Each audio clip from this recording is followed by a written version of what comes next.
الرحمن الرحیم السلام علیکم۔ آج صبح قرآن مجید پڑھتے ہوئے ایک آیت پر دل تھم سا گیا۔ جتنا اس پر غور و خوض کیا اتنا ہی غم بڑھا اور آنکھیں کھلی۔ سورۃ النساء میں اللہ تعالیٰ فرماتے ہیں تو ہم نے یہودیوں کے ظلم کے سبب بہت سی پاکیزہ چیزیں جو ان کو حلال تھیں ان پر حرام کر دیں، اس سبب سے بھی کہ وہ اکثر خدا کے راستے سے لوگوں کو روکتے تھے۔ یہ بات یہاں یہود کے لیے کہی گئی تو پھر محفوظ کر کے ہم تک کیوں پہنچائی گئی؟ یہ پچھلی قوموں کے واقعات ہمیں کیوں بتائے گئے تاکہ خود پر اپلائی کر کے دیکھیں، سبق حاصل کریں، خود کو درست کریں۔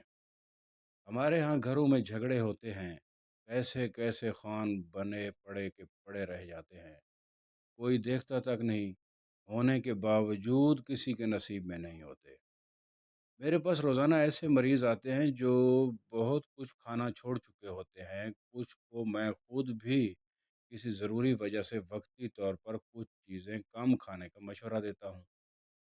کچھ ایسے بھی ہیں جو بغیر کسی وجہ کے صاف اور پاکیزہ غذائیں چھوڑ چکے ہوتے ہیں، اللہ کی نعمتیں خود پر خود ہی حرام کر چکے ہوتے ہیں، اس چکر میں کہ دوا نہ کھانی پڑے، اور پھر 6 مہینے سال بعد شدید کمزوری اور بہت سے مسائل کے ساتھ ہمارے پاس آتے ہیں۔ 3 باتیں کہنا چاہتا ہوں۔ نمبر 1، اللہ کی دی ہوئی تمام نعمتوں سے میانہ روی میں رہتے ہوئے صحت مند طریقے سے لطف اندوز ہوں۔ نمبر 2، جب وقتی طور پہ یا کچھ عرصے کے لیے کچھ کھانے سے پرہیز بتایا جائے تو اپنی صحت کے لیے بہت احتیاط کریں، باقاعدگی سے مستند علاج کروائیں تاکہ آپ پر لگی ہوئی وہ غذائی پابندیاں کم یا ختم ہو سکیں۔ نمبر 3، غور کریں میری کون سی غلطی اللہ کو اتنی ناپسند ہوئی کہ حلال غذائیں میرے نصیب سے نکل گئی۔ اللہ سے جڑ جائیں، مغفرت طلب کریں۔ یاد رکھیں ہم مسلمان ہیں، ہمیں ان یہودیوں کی طرح خود سری کا مظاہرہ نہیں کرنا جن کا ذکر اللہ نے عبرت کے طور پر کیا ہے۔ خود پہ توجہ دیں، غلطیوں کا ازالہ کریں، جھک جائیں، اللہ کے آگے رو دیں، جیسے بھی ہو اسے منائیں۔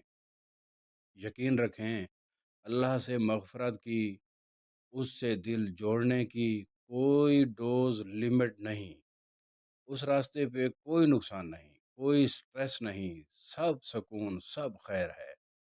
اللہ تعالی ہماری، ہمارے والدین کی اور اولاد کی مغفرت فرمائے اور ہم پر دونوں زندگیاں آسان کر دے۔ اللہ تعالی ہمیں عطا کیا ہوا رزق اور نعمتیں ہمارے اور ہماری اولاد کے نصیب میں بھی کر دے۔